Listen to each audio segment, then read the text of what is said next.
Zdravíme vás z našej obývačky, do ktorej sme si pozvali vzácnych hostí. Vzácnych preto, lebo boli ochotní otvoriť nám niečo zo svojho vnútra, pretože téma Som single je naozaj veľmi osobná, až intímna.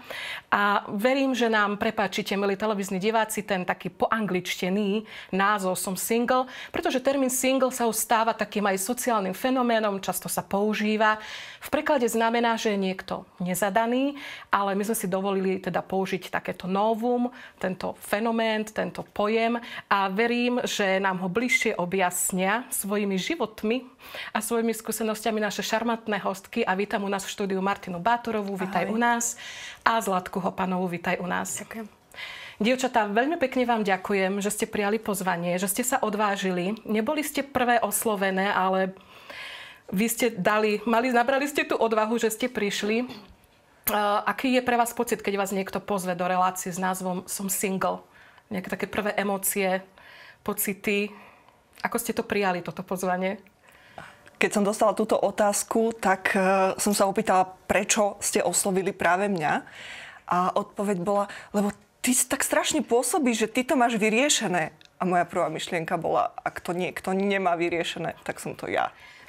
Tak sa teším, že tu nemáme ideálnych hostí, ale hostí z mesa a kosti, ktorí tento svoj fenomén si ešte riešia a prichádzajú k nejakým záverom. Verím, že mnohých aj inšpiruješ. Zlátka, ty a relácia Som single. Viem, že ty trošku protestuješ, my to neskôr vyriešime, že ty vlastne nie si až tak single, ale to prvotné pozvanie, ako si tak naň zareagovala? Tak určite to bola pre mňa veľká výzva, ale na druhej strane som to zobrala ako možnosť vydať svedectvo, takže môže byť. Tešíme sa. Vy ste tu práve v tej kategórii 30+, takže to sú ešte také svieže, mladé single. Ja už som v inej kategórii. Viem, že keď sa rozprávame o tejto téme, tak napadlo mi ako prvé, že určite ste mali vy nejaké životné plány, ako v niektorých filmoch boli tie 5-letky, že škola, vydať sa, deti, dovolená v Jugoslávii a tak ďalej. Ako ste si to vyplánovali a ako prebiehali tie plány? No, okrem dovolenej v Jugoslávii, to bolo presne tak, ako si povedala. Čiže ja som vždy chcela mať rodinu, ale tiež mám pocit, že som dostala celkom dobrú hlavu, takže som chcela aj študovať. Ale som si povedala, že OK, že chcem študovať, možno mi to aj ide, tak si vyberiem niečo, čo mi ide, ale zároveň možno kariéra alebo zamestnanie, ktoré je zlúčiteľné s mojou predstavou rodiny. Ja som vždycky chcela mať, že 4 deti, na čo mi moja mama povedala, vychovaj jedno a potom si to rýchlo rozmyslíš. Ale tak nejak v hlave som to stále mala, že ja chcem 4 deti. No a vlastne práca, ktorú som si zvolila, bola matematika. Matika ma vždycky bavila, mne prišla strašne krásna, strašne zaujímavá, že mi proste sedí a hlavne nič sa tam netreba učiť, lebo všetko je úplne jasné a strašne ľahké. Čo keď niekomu poviem, tak sa zatvári asi tak, ako väčšina ľudí, ako ty teraz. Ja ale pre mňa teda ľudí. Matika bola vždycky veľmi ľahká, veľmi krásna, takže ja som vlastne vyštudovala vedecký smer matematiky a neskôr som sa zamestnala aj ako vysokoškolský pedagóg, čiže ja vlastne učím matematiku na vysokej škole.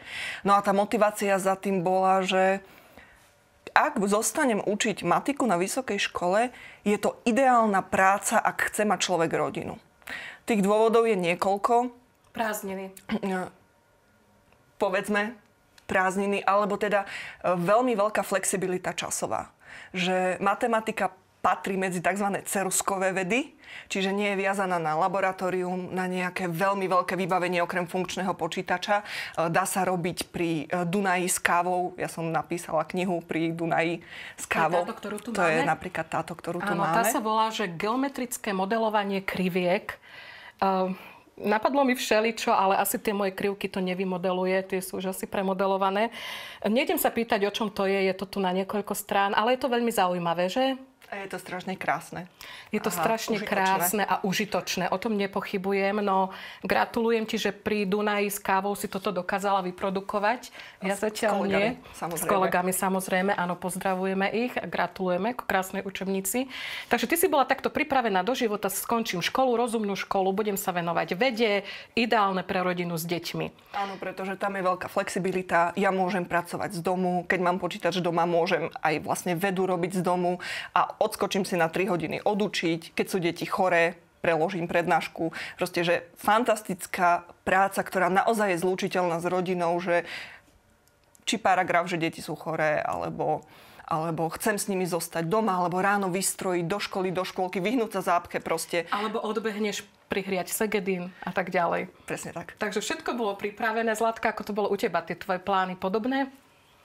Ja som tiež mala plus minus naplánovaný život. Ja som vždy si tak predstavovala, že najprv teda skončím, že pôjdem na gymnázium, to mi vyšlo, potom určite pôjdem na vysokú školu a potom sa vydám a tiež budem mať 4 deti z hodou okolností. No a teda bolo to úplne inak, takže teraz vlastne čo robím logopedičku a teda mám to úplne inak v živote. Ako úplne inak? Ja viem, že obidve vy ste prešli vzťahmi, mali ste vzťahy, teda máte túto skúsenosť. Nie je to také, že nikto ma nechce, ako sa ľudovo povie, ale ste ženy, teda, ktoré zažili aj pekné vzťahy. Viem, Zlatka, že ty si po jednom takomto vzťahu mala zaujímavú skôr takú duchovnú skúsenosť, ktorá ťa posunula k niečomu ďalšiemu. Vedela by si nám trošku tak odhaliť z toho? Samozrejme. No, takže vlastne to bolo tak, že ja som mala, myslím, že vtedy 25 rokov a mala som taký celkom vážny vzťah. No a všetko sa vyvíjalo úplne perfektne. Jednoducho už viac menej to bolo také, že sme zvažovali, že buď teda sa zásnubíme, alebo teda, že posunieme ten vzťah niekde inde. No ale úplne sa to zmenilo. Vlastne sme sa rozišli. No a pre mňa to bolo niečo veľmi také zásadné. Mňa to v podstate zlomilo. Zlomilo ma to preto, lebo ja si osobne myslím teda, že ten muž mi bol modlou. Myslím, že to tak môžem povedať, lebo vlastne ja mám vzťah s pánom možno od takých 16, tak možno intenzívnejšie. Vtedy som ho spoznala ako svojho osobného spasiteľa a vtedy som si tak povedala, že Páne, že ja ťa budem nasledovať kamkoľvek ma zavoláš, ale vlastne stačilo, že prišiel do môjho života nejaký muž a ja si myslím, že ja som ho postavila na ten piedestal a že Pána som tak trošku vysunula. No a viem to preto, lebo už vlastne potom, počas toho, ako sme spolu chodili, tak Pán mi tak naznačil, že daj mi ten vzťah. Ako ti to naznačilo? Ako tomu máme my tak chápať? Nejaké modlitbe, alebo? Bolo to v modlitbe. Ja som si tak povedala, že keď sme spolu začali chodiť, že nejak sa mi zdá, že mi trošku ako keby uniká vzťah s Pánom, že ako keby už som nie tak blízko. Tak som si povedala, že dobre, že zoberiem si taký víkend a že budem len s ním, že budem sa modliť, budem si čítať viac Božie slovo. A vlastne to bol piatok, ja som prišla z roboty a už si tam čítam Božie slovo, modlím sa a zrazu jednoducho som počula, ako mi Pán v srdci hovorí, že daj mi ten vzťah. A ja som jednoducho bola v šoku. Hodila si sa o zem a povedala si... Nie. Áno, napriek tomu, ako som sa strašne dušovala, že určite Pán je na prvom mieste. Ale tak je to aj pochopiteľné, veď teda máš krásny vzťah, vysnívaný, tak je to ťažké rozhodnutie. Ja viem, že potom teda nasledoval taký ťažký rozchod a ty si bola po ňom dosť, teda, ako si sama povedala, zlomená. A teraz možno začalo to obdobie, že ste obidve zostali na takej rovnakej štartovacej línii, že teda ty pripravená aj s tým segedínom, aj so všetkým, že teda vedia, ja som hotová k výdaju. Ty možno práve zase taká čerstvo zlomená. A teraz ste mali kráčať ďalej, hej? A roky plynuli. A ako sa to vyvíjalo? Ako sa tebe darilo kráčať? Keď si tak zistila, že možno fíha, že teda jeden vzťah, druhý vzťah, asi to nie je ono a že tak si kráčala ďalej sama a viem, že tu vstupuje trošku do úlohy aj jeden obraz. A ja len tak poviem na okraji, že Zlatka je moja bývalá spolubývajúca. Tak vy máte toto všetko prerozprávané? Máme toto prerozprávame, no a konkrétne aj so Zlatkou sa mi viaže práve tento obraz, ktorý tu je. To je moja ikona svätej rodiny. Lebo tu som od nej a od nejakých ďalších kamarátok dostala k 30-ke. A že oni tak vždy vedeli, ja som bola ten, ktorý vypeká a varí a koláče pečie na byte. U nás bolo vždycky proste plná chladnička jedla a že u nás každý dostal najesť, pretože ja som nikdy nevedela variť pre jedného. Aj nás bolo doma viac, takže nevarilo sa pre jedného, takže ja som sa nikdy nenaučila variť pre jedného. No a teda my to tak dali s tým, že my vieme, že ty chceš rodinu, tak ti dávame akože takúto Božiu rodinu. No a ja som si to dala najprv ako dekoráciu na poličku. A neskôr, a to bolo vlastne asi keď som mala 32, som zrazu mala pocit, že z tej poličky sa na mňa tá ikona tak vyčítavo pozerá. A že vyčítavo v tom zmysle, že nie, že ja jej vyčítam, no dobre, tak rodina, a kde je ten muž a kde sú tie deti, ale že ona mne tak vyčíta, že máš toto povolanie, čo si s ním zatiaľ spravila? A samozrejme tá prvá myšlienka je, že akože čo s ním môžem spraviť? Však muža nemám, deti nemám, čo s ním môžem spraviť? No tak mám obraz a to je asi tak celé. Ale zažila som takú zvláštnu skúsenosť, že niekedy, keď máme pocit, že Boh mlčí, tak sa len nepýtame správne. A tak ja som sa v tej chvíli opýtala, že dobre Bože, že nie, že kde je ten môj muž, ale čo to znamená, že žiť rodinu? Čo to znamená, že moje povolanie je v rodine, keď tá ikona pre mňa vždy stelesňovala to rodinu? No a vtedy som mala pocit, že mi Boh tak hovorí, že zmeň svoju definíciu, čo je rodina. No a prosím jasné, pekne. Matematička potrebuje definície. Áno, v matematike prosím pekne sa začína definíciami. Čiže keď vám niekto povie, že potrebuješ zmeniť definíciu, tým vám v tej chvíli rozložil celú teóriu. Všetko, čo ste si mysleli, že funguje, všetko, čo ste si mysleli, že viete, všetko padne, ak padne tá základná definícia, lebo vlastne máte základy preč. A na čo si prišla, keď si začala stavať novú definíciu tej svojej rodiny, toho svojho povolania byť v rodine, teda ešte aj? Tak tá nová definícia začala práve tou otázkou, že dobre, čo to znamená mať povolanie v rodine? Tak samozrejme, ja ako matematik som si zobrala to-do list, pekne som si začala vypisovať do tabulky a prvé bolo, že dobre, tak keď je žena v rodine, tak je mama. Tak zmeňme definíciu, čo je mama. Ako môžem byť ja mama? Alebo komu, keď nemám svoje deti? A je to napríklad aj gazdina alebo správca domácnosti. A že OK, že ako môžem spravovať domácnosť, keď ju nemám? Alebo je to niekto, kto vychováva alebo nasmerováva. Koho ako môžem nasmerovávať, keď nemám svoju rodinu? Hej? Je to niekto, kto žije tú partnerskú stránku vzťahu. Ako ja môžem žiť partnerskú stránku vzťahu, keď nemám vzťah? A keď som sa začala tieto otázky tak pýtať, tak sa ma veľmi dotklo jedno slovo, ktoré je v Izaiášovi. Tam sa práve píše, že rozšír kolíky svojho stanu. Že nezúžuj, ale zväčši. My rozšírme náš rozhovor aj o fotky tvoje, Martinkine, z tvojho života, z tvojich záľub, aby sme si mohli pozrieť, čím žiješ. Ako si rozšírila tie kolíky? Čo si urobila? Aké konkrétne kroky si potom, aké riešenia dala svojmu životu, aby si to posunula? Konkrétne pre mňa veľmi ťažké bolo napríklad to, že ja milujem deti. A teda, keď nemám svoje, čie deti si môžem požičať? A začala som teda babysitovať. My sme vlastne aj so Zlatkou v jednom rovnakom spoločenstve a v tom spoločenstve máme vyše 100 detí.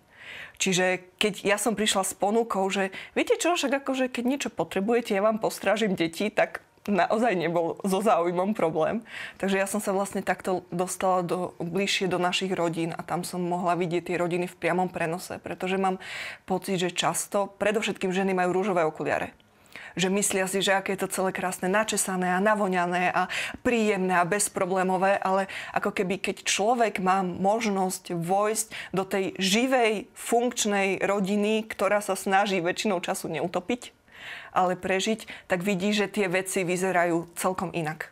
Mm-hmm. No a pre mňa napríklad, že že ja môžem byť vlastne mamou cudzým deťom, možno môžem ja ich niečo naučiť, viem matiku, to veľa ľudí má s tým problém, tak som doučovala niektoré deti matiku. Viem, že si aj varila.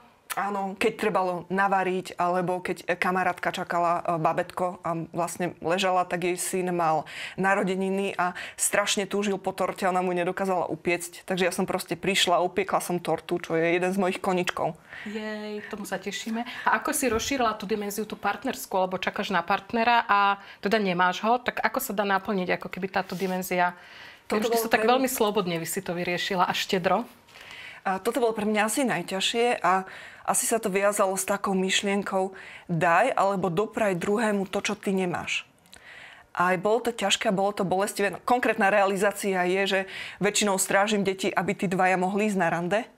A práve tam je to bolestivé, že som pri cudzích deťoch, aby niekto iný mohol ísť na rande. Prečo nemôžem ísť ja na rande a mať svoje deti? Ale mala som práve taký pocit, že vo chvíli, keď čelím tým najťažším veciam priamo, napríklad, že bolí ma, že nemám vzťah, dopraj druhému to, čo nemáš. A že vtedy sa ako keby veľa vecí tak vnútri vie vyriešiť, že človek sa s tým skonfrontuje, alebo že nechaj sa milovať cudzým dieťaťom, keď vlastné deti nemáš, pretože zážitok lásky dieťaťa je jedna z najneuveriteľnejších vecí. Tá sloboda, taká absolútna štedrosť, že deti milujú strašne štedro a že myslím, že práve ako keby sa mi tak začalo potvrdzovať, že to, čo som mala pocit, že počujem, že bola naozaj moja cesta. Uh-huh. Takže tvoja cesta je naozaj taká, že si pretavila tú svoju definíciu rodiny a zatiaľ sa daruješ svoje talenty druhým rodinám, deťom, starostlivosti, pomoci. Čo ale neznamená, že máš zatvorené dvierka, ty si otvorená pre vzťah. Viem však, že Zlatka v tomto svojom príbehu pokračovala inou cestou. My si pozrieme jej aj tvoje fotografie, pretože si bola aj v Afrike. A viem, že už keď si šla do Afriky, tak si odpovedala na jedno volanie. Aké to bolo? Tak, ja v podstate žijem zasvetený život a žijem ho teda vo svete. Čo to znamená pre takých televíznych divákov, ktorí nie sú v obraze? No, čo to znamená? Že Pán ma v podstate povolal a povedal mi, že zostaň iba pre mňa. Že jednoducho nevydávaj sa a nemaj svoje vlastné deti, ale jednoducho poď a buď mojou a jednoducho buď mi svedkom tam, kde si. Takže ja vlastne pracujem normálne v bežnej práci, chodím teda do práce a žijem v spoločenstve, ale teda neplánujem sa vydať a mať svoje biologické deti. Takže funguješ v komunite, to ti pravdepodobne aj dosť pomáha. A viem, že na tej tvojej ceste, teda teraz o tom rozprávame ako keby úvod a záver, ale medzi tým bol pokus odpovedať naozaj v srdci na to, že áno, naozaj to chcem. Ty si niekoľkokrát odpovedala áno, ale tak rozumovo. Až neskôr si dospela teda k tomu, že naozaj srdcom? Je to, myslím, že ťažké, pretože v dnešnej dobe naozaj my žijeme, jednoducho máme predstavu, každý človek má nejakú predstavu o svojom živote, že toto chce v živote jednoducho dosiahnuť a zrazu jednoducho sa vám ako keby Boh to naruší a povie, že poď tadiaľto a ja som bola v šoku jednoducho. Pán tak veľmi, podľa mňa, on tak veľmi využil situáciu, ale myslím to v dobrom. Jednoducho, vtedy po tom rozchode, vlastne ja som bola úplne na kolenách a ja som sa tak ako keby nanovo odovzdala Pánovi. Ja som mu povedala, že jednoducho, že ja ťa chcem už počúvať, že ja chcem ísť za tebou naozaj. A vlastne on ako keby, ja som mala tak otvorené srdce, že on jednoducho začal ku mne veľmi hovoriť vtedy a on ako keby mi toto predniesol, že dobre, že toto mám pre teba, že poď za mnou úplne. A pre mňa to bol úplný šok, ja som toto teda vôbec nečakala. A moja reakcia bola, že ty mi dáš slobodnú vôľu a ja ti hovorím nie.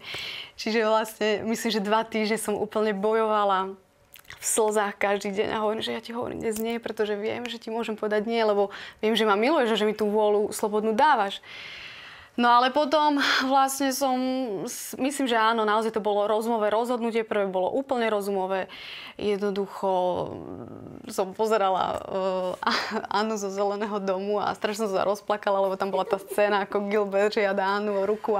Všetky sme chceli Gilberta Blytha, lekára, všetky mi učiteľky, Tak a jednoducho mňa to úplne dostalo. Ja že ale že keď ti poviem áno, že ja o toto prídem, tak som jednoducho v slzách povedala áno, ale naozaj bolo to iba také rozhodnutie rozumové, úplne logické, pretože som si povedala, že Páne, že ty si mi vtedy dobre radil a ja som ti povedala nie.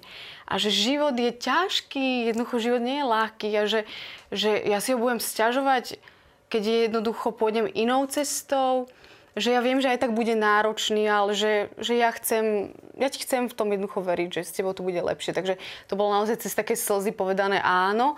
A ešte to trvalo nejakých pár rokov. Áno. Nebolo to také, že mala som ťažký vzťah, teraz čo so mnou, ale viem, že to bol proces.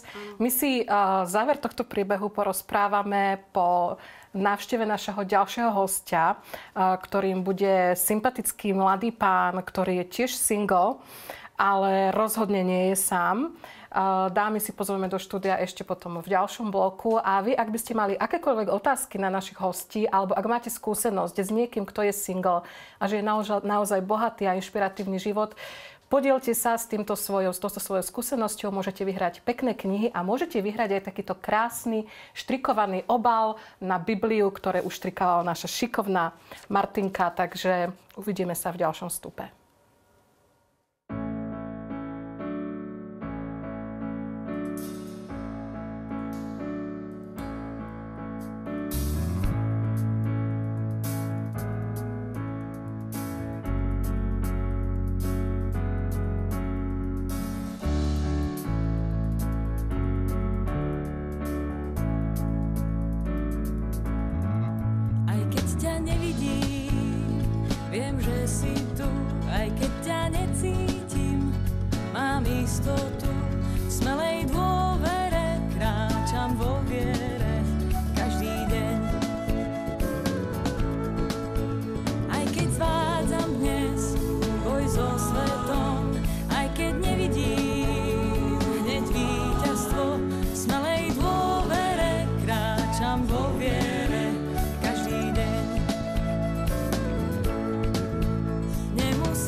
Zastrie zrak, aj keď nepriateľ ma oblieha. V smelej dôvere kráčam vo viere každý deň. Aj keď ma obklúči a zovrie strach, Ježiš vždy víťazí, mňa má v rukách. V smelej dôvere kráčam vo viere každý deň.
V dôvere kráčame nielen vo viere, ale aj do ďalšieho bloku. Tešíme sa, že naše hostky sa nezľakli svojho single statusu a vykročili každá svojou cestou. Ale samozrejme, aká by to bola relácia, keby nebola vyvážená aj chlapským názorom. Ja sa preto veľmi teším, že je u nás v štúdiu môj známy kamarát Julo Žatko. Vítaj u nás. Ahojka. Chvíľku som tak sa, lebo ja ťa volám Julko a teraz vieš, tu v televízii sme, tak by to malo mať trošku dekorum. Julko, ty si naozaj kus single chlapa, ktorý žije naozaj veľmi bohatým životom. Dámy som tu tak vyspovedala, aké oni mali plány. Chlapi plánujú tieto veci, že rodina, deti a teda to auto a dom a posať strom, či ako to je? Asi ako kto. V mojom prípade ja som sa nechal tak unášať životom. A stále platí, že nechávam sa unášať životom, ale samozrejme snažím sa aj aktívne do ňoho zasiahnuť. Takže ja som tak nejako plával. Mal si aj rôzne vzťahy? Áno, zažil som niekoľko pekných vzťahov. V mojom prípade som cítil také istý možno zmätok alebo isté ako neistotu, ako ďalej. A myslím si, že v môjom prípade to trochu vychádza z detstva, kedy som si uvedomil, že u nás doma sme mali, takže naši boli rozvedení a môj otec pil, bol alkoholik. A myslím si, že som pocítil takú istú absenciu toho možno otcovského vzoru a možno práve tú neistotu v týchto vzťahoch. Takže to bol asi môj prípad a moje vzťahy, ktoré som mal, boli pekné, ale v istom momente som možno narazil na tú otázku, čo ďalej.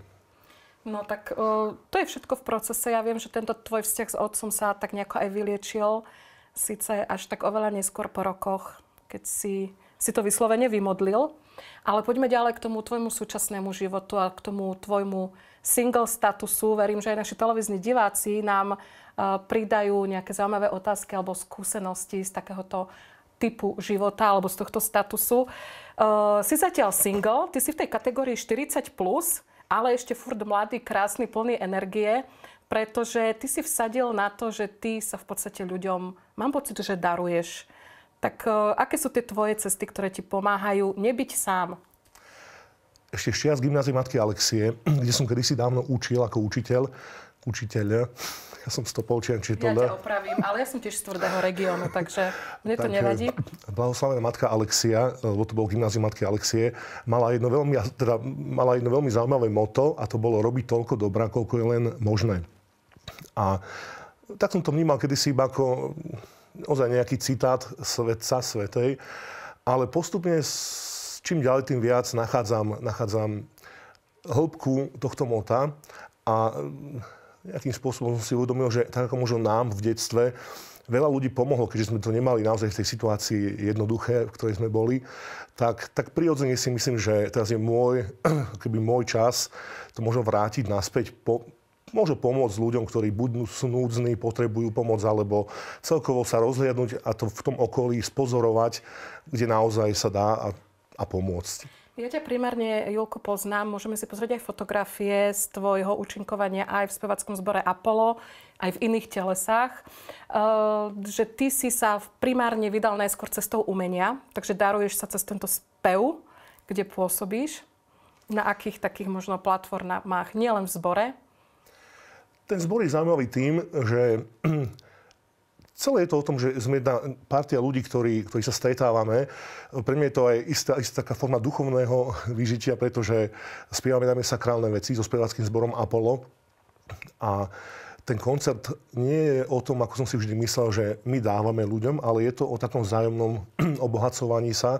A vždy na koncerte vzniká veľmi pekná atmosféra, kde vstupujeme aj my ako účinkujúci a zároveň ten poslucháč, ktorý možno v tej chvíli dostáva emóciu, dostáva možno nejaké duchovné posolstvo z našej hudby. Čiže to je spevácky zbor Apollo. Viem, že ste boli aj vysoko ocenení práve v Moskve, kde sme videli niektoré fotografie. Ste získali, ak sa nemýlim, prvé miesto. Viaceré prvé miesta, dokonca cenu Grand Prix, boli sme v viacerých kategóriách, čiže naozaj sa nám podaril skvelý úspech. Čiže sme radi, že môžeme tú našu hudbu rozdávať jednak v zahraničí, prinášať našu slovenskú, možno súčasnú sakrálnu tvorbu, ľudovú tvorbu do zahraničia, ale aj našim divákom v rámci Slovenska. Či v Bratislave, či mali sme také potatranské turné, kedy sme navštívili Poprad, Starý Smokovec a okolie. A je to vždy krásne sa zdieľať s tým publikom na Slovensku. Ty si človek, ktorý sa daruje druhým, ja to tak volám. Máme tu v štúdiu aj harmoniku, na ktorú verím, že nám zahráš a niečo pekné zaspievaš, aby sme dokázali, aký si ty dobrý hlas. Viem, že tá tvoja harmonika je ako pre mňa také externé srdce. Máme tam aj druhú sadu fotografií, ktoré by sme si pozreli, ktoré práve ukazujú, ako táto Julková externá mechanika sa vlastne daruje aj niekomu inému, ako len hosťom nejakých koncertov. Kto to je? Kam chodievaš s ňou? Harmonika alebo akordeón je tiež taký možno jazyk, hudba ako jazyk, ktorým sa dá prihovoriť, možno venovať svoj čas niekomu. A sú to jednak rôzne aktivity, najmä v okolí Vianoc, kedy sa častokrát hráva napríklad seniorom domov dôchodcov. Ale veľmi sa mi páči, že každý rok, posledné naozaj roky, vždy na Mikuláša 6. decembra spolu s kapucínmi robíme hranie na onkológii na Hajdukovej. A vždy je to pre mňa veľmi silný zážitok stráviť tam deň, kedy chodíme po chodbách, po oddeleniach, rozdávajú sa balíčky pacientom, naozaj na chodbách hráme kadejaké veselé piesne. Mal som s tým kedysi problém ten prvý raz, keď som videl naozaj ľudí, ktorí sú tam a čelia inej životnej situácii, ako som ja. Ale v tej chvíli som si veľakrát uvedomil, že to, čo my riešime, my zdraví ľudia, je naozaj nič v porovnaní s tým, čo riešia možno tí pacienti na onkológii. Takže vždy je to na konci dňa ohromná radosť, že tam trochu spravíme výrvar. Dokonca sú tam napríklad personál sál, ktorý operuje, nemôžu výjsť z tých dverí, ale aspoň cez otvorené dvere im prinesieme trošku toho nášho mikulášskeho výrvaru. Julko, ja viem, že ty si veľmi aktívny aj v oblasti dobročinnosti. Rád organizuješ rôzne zbierky, či už u vás v práci, v zamestnaní alebo na rôznych úrovniach. Samozrejme, so zborom ste už roky hrávali benefičné koncerty práve pre deti s onkologickými ochoreniami. Ale tento človek, ako ty, ktorý tak veľa rozdáva a dáva a paradoxne mám pocit, že práve že nie je veľmi sám. Ty rád utekáš do samoty a do prírody a rád cestuješ. Ako si dobíjaš baterky v tomto dávaní sa? Je to také možno paradoxné. Ľudia niekedy vnímajú ten stav single, akože to musí byť hrozná samota a naozaj, možno v tom mojom prípade je to práve naopak. Asi som extrovert. Myslím si, že to je asi jasné. 100%, Julko, 100%. Ale tak ako každý, aj ja potrebujem dobiť presne tie svoje baterky. My si pozrieme aj nejaké fotografie práve z tých tvojich ciest, ktoré nám zrejme spomenieš. Veľmi rád chodím napríklad do Montserratu. Takmer dá sa povedať každý rok. Mám veľmi dobrých známych v Barcelone. Takže chodím ich navštíviť, taká milá rodina a zároveň na pár dní sa utiahnem do Montserratu. Ozaj krásne miesto, tam naozaj vidno teraz aj tú krásnu scenériu, kde najmä mimo sezóny, to znamená niekedy v novembri, v januári, sa naozaj dá nájsť úžasné ticho, úžasný pokoj aj v objatí hôr. Takisto Téze je moje obľúbené miesto. Téze je miesto, kde som objavil takú hodnotu alebo čaro ticha. Pretože žijeme v rušnom svete, aj ten môj svet je veľmi rušný. A v tichu mám možnosť naozaj sa nechať tak obmyť a takisto sa započúvať možno do toho hlasu, ktorý aj ku mne hovorí a niekedy je ťažkého počuť. Takže je dôležité dobíjať aj baterky, nájsť ten čas pre seba a nedarovať sa zase do zodratia v zmysle, aby človek vyhorel. Presne tak. Ale aby si sa aj dobíjal. Ty si mi raz spomenul aj také, že vieš, že je dôležité urobiť také 3 kroky v tej dobročinnosti. Áno, dospel som sám k záveru. Mali sme také stretnutie s kolegami pred Vianocami, kde sme mali takú diskusiu na túto tému a ja som si uvedomil, že veľa ľudí príde domov a je pohodlné ostať v tej istote domova, sadnúť si na gauč, zastrieť okna a jednoducho užívať si vlastný komfort. Ale niekedy ten prvý krok je, že podísť k oknu, odhrnúť záclonu a uvidieť tam to pomyslené dievčatko so zápalkami. Čiže prvý krok je keby uvedomiť si možno potrebu. To, že sú tu ľudia, ktorí majú možno vyššie príjmy, sú v lepšom statuse a možno sú tu ľudia, ktorí vďaka buď handicapu alebo nejakými životnými okolnostiami sa ocitli niekde nižšie. A je fajn, keď naozaj tí ľudia, ktorí sú na tom lepšie, si uvedomia, že môžem pomôcť možno tomu svojmu okoliu. Takže prvý krok je výjsť zo seba, odhrnúť záclonu, vidieť tú potrebu. Ďalší krok, ktorý som si ja sám uvedomil, je, že boli sme v rámci dobročinného dňa naše mesto tu v Bratislave vymalovať nejaké priestory a vtedy som si uvedomil, že je fajn, keď napríklad ľudia materiálne pomôžu, pretože materiálna pomoc je dôležitá. Či už organizáciám, ktoré sa venujú týmto núdznym. A naozaj, keby tam bolo aj 15 ľudí, ktorí by chceli maľovať, ale nemajú tam farbu, tak je to naozaj ako keby nereálne. Na druhej strane ešte vyšší level, alebo vyššia úroveň možno je, že zbytočne bude 15 kyblov farby, keď nebude mať to maľovať. A preto myslím si, že zhora sme dostali plus minus podobné množstvo času. Niekto viac, niekto možno trochu menej. Ale sám si v poslednej dobe uvedomujem čas ako devíza. Jednoducho venuj svoj čas, vyjdi zo svojho komfortu, prilož ruku k dielu. Daj možno hodinu, 2, 3. Nemusí to byť naozaj nejaká veľká vec. Niekedy stačí málo, vyfarbiť malú plôžku a naozaj spolu možno zmeníme svet. A vytvoríme krásnu mozaiku. Maličkosti, Prepáč, nech sa páči. je to taký pekný príklad.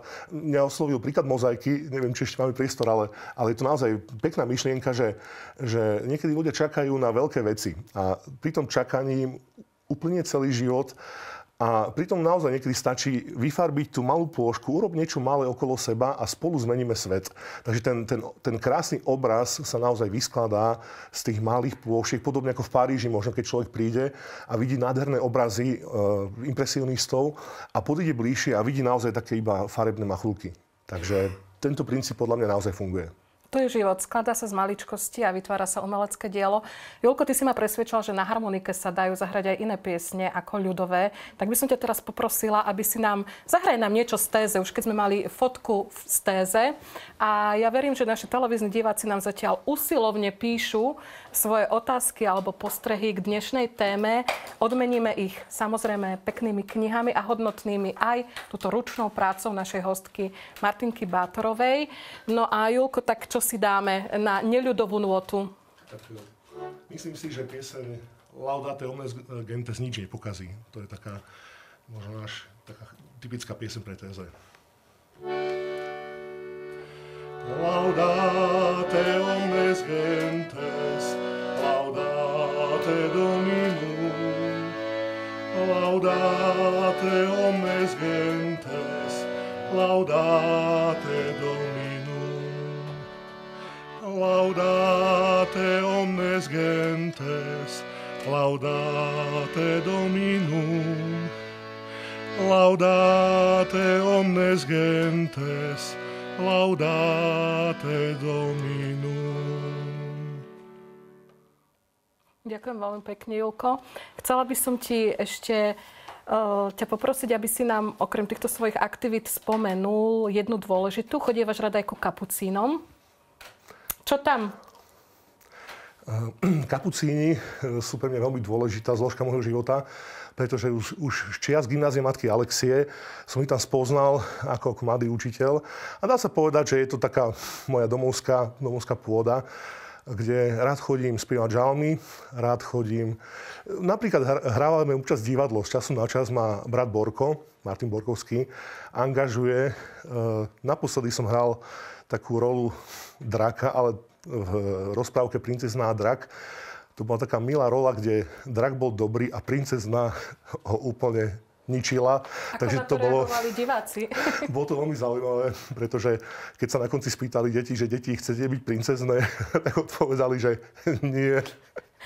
Chcú byť dráci, hej? Takže to bol taký iný pohľad možno na také klíše s rozprávkami zlý drak, dobrá princezna.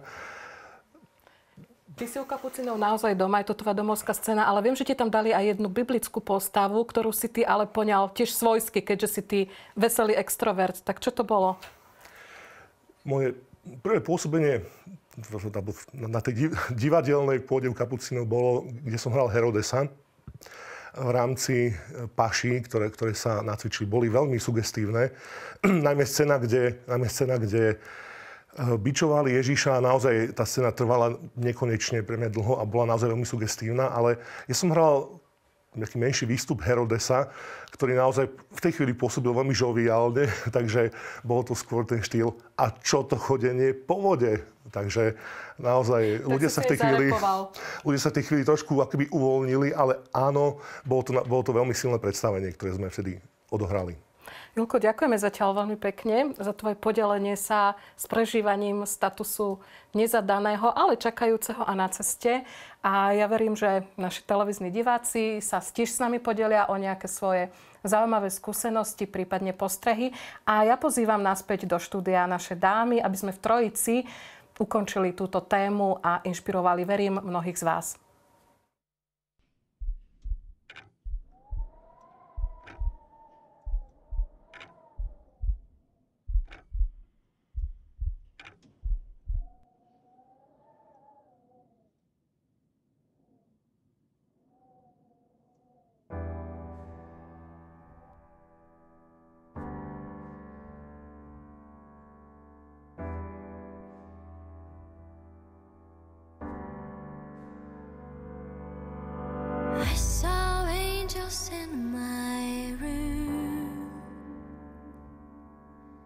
They told me that you are fine. I saw angels in my room.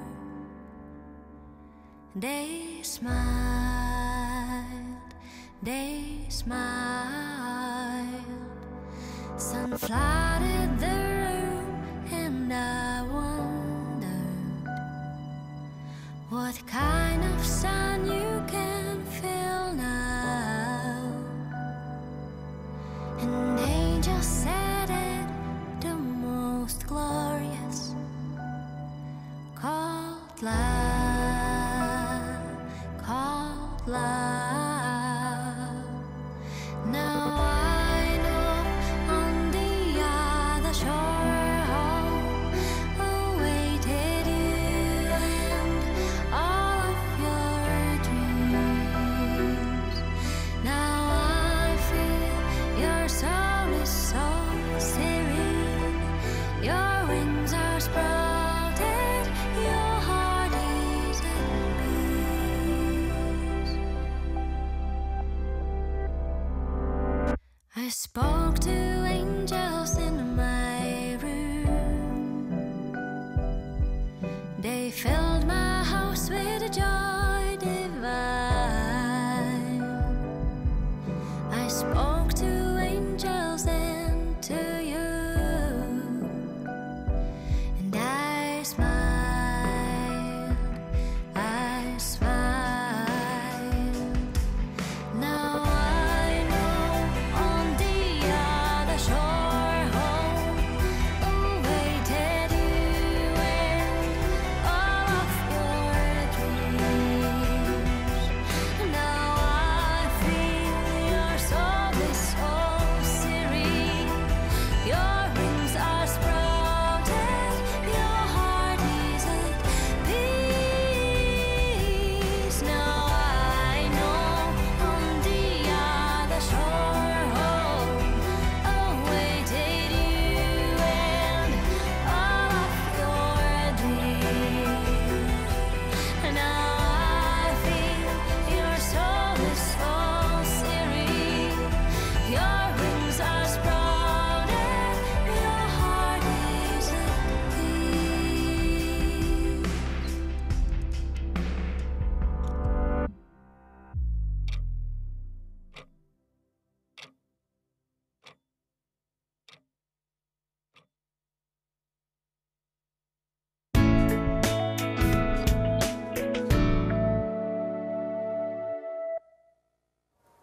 Angels in my room, to bola pieseň od Janais, venovaná práve jednej našej skvelej kamarátke Maruške Andraškovej. Čím by sme si dovolili trošku, Julko, že takéto súkromný pozdrav do neba pre ňu, pretože ona bola tiež prototypom takej fantastickej single mladej ženy, plnej sily a inšpirácia, bola pre nás veľkým darom. A teším sa, že aj naši hostia sú pre nás dnes veľkým darom, pretože by sme radi uzatvorili túto tému ešte možno aj takými nejakými praktickými postrehmi a skúsenosťami, pretože byť single je také častokrát, že ste aj na očiach tej spoločnosti. Mnohí na to reagujú. Častokrát aj v rámci rodiny, aj v rámci spoločenstva, aj v rámci spoločnosti jednoducho. Ako prežívate toto, keď vás niekto komentuje, že si sama, si single, ako sa s tým vyrovnávate? Maťka, ja už vidím odpoveď na tvojich perách, učiteľsky. Áno, takže začneme definíciou. Niekde som čítala, alebo moja skúsenosť je, že sú také 4 druhy bolesti. Fyzická, emočná, psychická a sociálna. Fyzická je jasná. Porežem sa, idem k lekárovi, obviaže. Emočná, niečo sa ma veľmi dotkne, porozprávam sa, niekedy aj s psychológom, ale dobre, dá sa to riešiť, dá sa o tom hovoriť. Potom psychická, to sú tie veci, že bojím sa smrti, nerozumiem, prečo sa veci dejú a tak. A tam často môžem urobiť ja tú iniciatívu, idem za kňazom, idem za lekárom, psychologom. Jednoducho tieto 3 bolesti sú také, že mám šancu s nimi ja niečo urobiť. Ale práve tá sociálna, to je ako keby bolesť, ktorá prichádza od druhých ľudí. A napríklad ja mám pocit, že sa s ňou stretávam dosť často, pretože v mojich sebakritických chvíľkach som si povedala, že vlastne ja som chodiace klišé. Lebo po 30-ke učiteľka, slovenská učiteľka, matiku a že vlastne keď... A ešte si aj sama. A ešte som aj sama, lebo však samozrejme učiteľka matiky po 30-ke môže byť jedine sama. A niekedy mám pocit, že na toto klíše ľudia často útočia svojimi otázkami, ktoré sú buď dobre mienené, ale bohužiaľ často aj nie dobre mienené. Že dá sa stretnúť s veľkou zlomyselnosťou. A čo tam vnímam, taký paradox je, že na to, že a ty sa nechceš vydať a ty si nechcela deti. Ja nie, ja viem, ty si taká karieristka. Proste všetky štítky, ktoré by ste si mohli vymyslieť, som už na seba počula. Si rozsekaná v takých rôznych šuflíčkoch. A máš sa tam cítiť komfortne. A mám sa tam cítiť komfortne. Pričom ja ako vedec, keď ma dať do škatule, prvá emócia je, čím sa dá podpáliť. Pretože vedci búrajú hranice a pália škatule. No a vlastne toto je ako keby pre mňa tá najťažšia vec na tom byť sama. Že často veľa vecí si viem vyriešiť s ľuďmi, s priateľmi, s psychologom, s odborníkom, ale ako keby tá otázka, ako reagovať na neláskavých ľudí, ktorí, kým je to len také, že no tak čo sa ťa opýtam, taká tá babka, ktorú človek vidí raz za 10 rokov, alebo teta jedenkrát do roka na Vianoce, tak je to ako keby také, no však čo sa ma opýta, nič o mne nevie, opýta sa ma na to, či sa nechcem vydať, lebo však to je štandardná otázka. Ale naozaj to, ako odpovedať na tú zlomyselnú neláskavosť, takú škoda, radosť niekedy, až závisť, tak to je niečo, s čím sa často borím. Že nie je pre mňa ani tak ťažké ísť napríklad na svadbu sama. Mám veľa kamarátov, som v takom veku, všetci sa ženia, vydávajú, na tie svadby chodím sama, lebo ma veľa volajú. Ale na svadby v rodine, kde príde 5. teta, počula predchádzajúce 4 odpovede, ktoré sa ma opýtali predchádzajúce 4 tety a ona sa ma 5. opýta, prečo sa nechcem vydať a naformuluje to, prečo sa nechcem vydať, tak uvedomujem si, že nie vždy to celkom s takou gráciou zvládnem, že mám v sebe takú túžbu alebo potrebu napríklad zostať úctivá, alebo staršiemu neodvrávať, alebo neísť do hnevu, alebo nebyť agresívna, že zachovať buď nejaké dekorum, alebo obyčajnú ľudskú úctu, ale občas je to potom strašne ťažké, že taká bezohľadnosť človeka vie byť veľmi bezohľadná. Áno, toto si veľakrát možno spoločnosť neuvedomuje, že v súčasnej dobe naozaj ten fenomén aj toho, že je viac single ľudí, z akýchkoľvek dôvodov, dnes to nevyriešime, alebo aj možno veľa ľudí, ktorí nemajú deti, že naozaj niektoré otázky, ktoré boli kedysi také štandardné, konverzačné, či už na oslavách alebo na svadbách, že jednoducho treba byť naozaj možno diskrétnejší, jemnejší a pokiaľ niekto nezačne rozprávať o niečom sám, tak možno buď citlivejší. Julko, ty ako chlap máš s týmto skúsenosť, alebo chlapov až tak do toho nezaťahujú? Celkom určite to podobné. Ale myslím si, že naozaj je dôležité nájsť to nejaké vlastné náplnenie a hlavne ja osobne dôverujem, keď Pánu Bohu, že čo má prísť, to príde. Rovnako si treba uvedomiť, že možno aj tie naše rodiny to nemajú ľahké, pretože napríklad, či tá mama rovnako má predstavu, tej kamarátky sa pýtajú, kedy budú vnúčence a takže ono to je také možno komplexnejšie, ale myslím si, že naozaj treba dôverovať, čo má prísť, to príde. Zlatka, viem, že ty a tieto otázky určite prichádzali a ty si musela možno najskôr, tak ako keby najskôr v tej rodine predostrieť to, že ty si zvolila zasvetený život. Tak možno aj toto si najskôr musela vysvetľovať. Ako to prebiehalo? Asi tiež čakali vaši svadbu a deti a vnúčence? Ja myslím, že ja som nikdy nevnímala tieto otázky. Naši sa boli veľmi asi láskaví voči mne. Nikdy mi to nešplechli, že kedy sa vydáš, alebo kedy budeš mať deti. To si tak veľmi vážim. No a ja som im to povedala veľmi neskoro. Ja v podstate už zasvetený život žijem, myslím, že 8 rokov. A ja som im to povedala vlastne asi 2 roky dozadu, keď som dala výpoveď v práci. Rozhodla som sa, že idem do Afriky a teda som im ešte povedala, že sa nevydem a nebudem mať deti. Takže ty si ako takzvaná liečba šokom, ty si im to jednoducho trojito, ale zvládli to, ustáli to. Perfektne.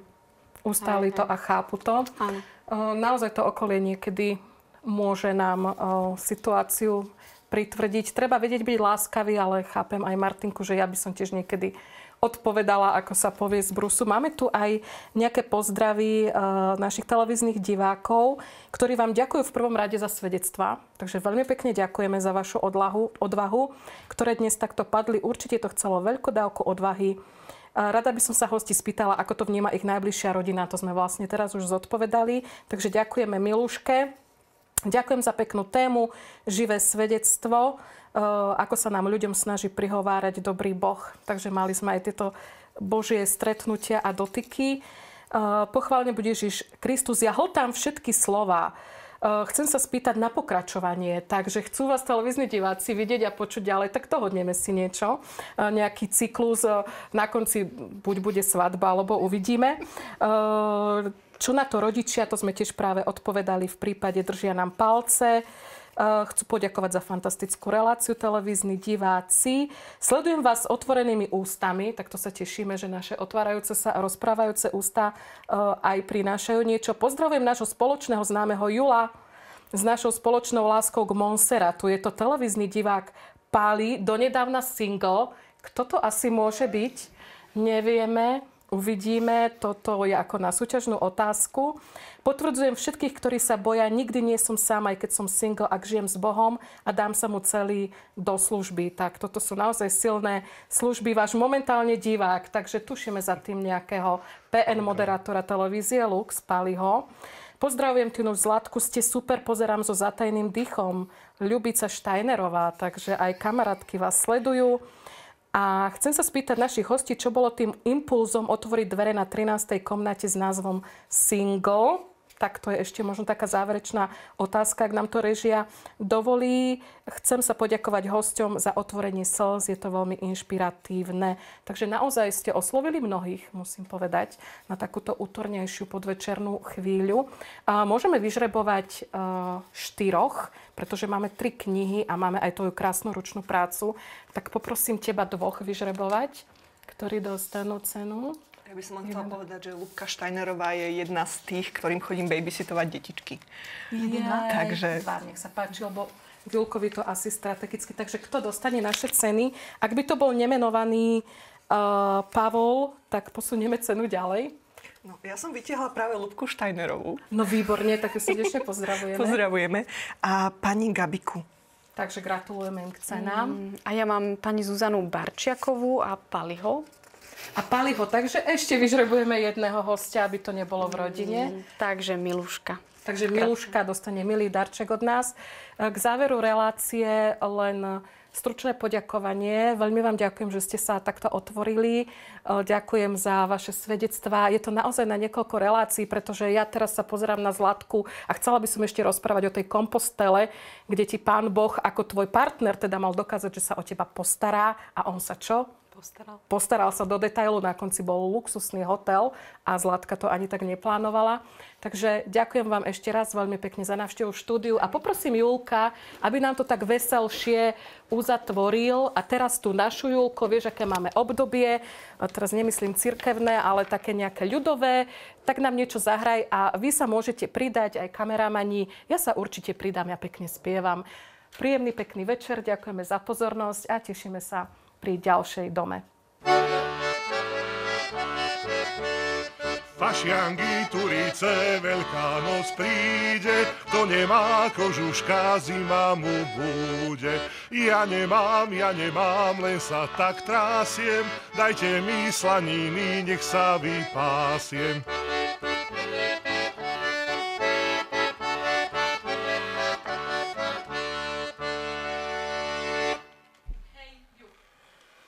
Ďakujeme. Aplaus.